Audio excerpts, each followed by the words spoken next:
what is it about clear coat that changes the color of the wood and the pore filler and all that? As you're adding material to the clear coat, it seems to change a little bit. Do you know the physics of what's going on there with light? You mean in terms of once you start putting a clear finish on something that has color or whatever Yeah. to it, it starts changing, the hue, everything changes? Yeah. Okay. What's going on? Well, it's an optical slash physical thing. It's the same idea as think of it this way. Okay. You're looking at a dry sidewalk. Okay. And it's a bright sunny day and it's kind of a whitish gray color. Okay. And then all of a sudden it starts to rain. Okay. What happens to the color of the dry sidewalk? It's gonna get darker. Right. It goes darker, deeper, and actually it changes the color from kind of a whitish, color to like a gray color. Yeah. It's the same idea, because what happens is when you start putting a clear finish on anything that has color or whatever going on, the clear finish will start. What you have to remember is that when you're dealing with light, okay, when light comes in and it hits an object, in other words, light shines on something, one of three things is happening. Light is always transmitted, it's absorbed, or it's reflected. Or in the case of our material world, it's usually a combination of all three.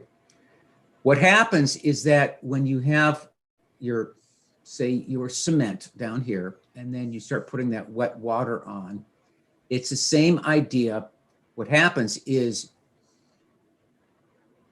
when the sidewalk has no water on it, pretty much all the light's being reflected at the surface.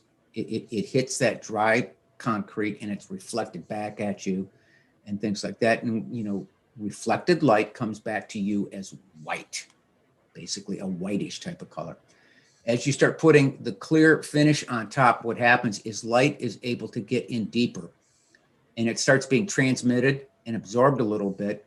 And so shit happens. I mean, a lot of things happen. But white, the color white is reflected color reflected back at you. Black, for example, a pure black is 100% absorption of color, or of light, rather.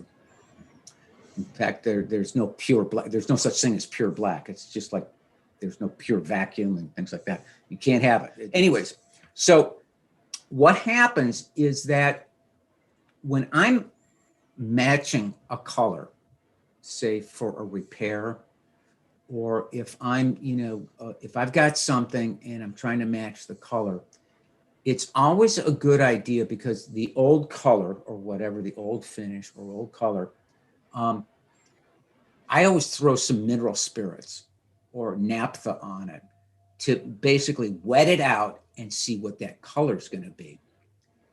And then that way it gives me a clearer idea of whether there's some red in there, some green going on, or not some red, not some green, and things like that. So that's a very simplistic explanation of what's happening. There's some other things happening too, like if you've ever seen when you put a straw in water, okay? All right, you have the straw as it goes through the air, you can see it, an outline of it, and then as it hits the water, it shifts, right? Mm-hmm. Okay. Well, that is also what happens when you're putting a clear finish on something. You start bending light a little bit. And depending on the finish that you're using, you can get some strange things happen. A perfect example of this is water-based finish. Despite what any manufacturer will ever tell you about water-based finish, they will never, ever look like a solvent-based finish. And that's an optical reason for that. But a water-based finish basically just isn't absorbed into the wood and held into the wood the same way a solvent-based finish is. But there's also some optical things going on in a water-based finish that have to do with the way that light is bent by the water-based finish molecules, and it causes a bluish tint.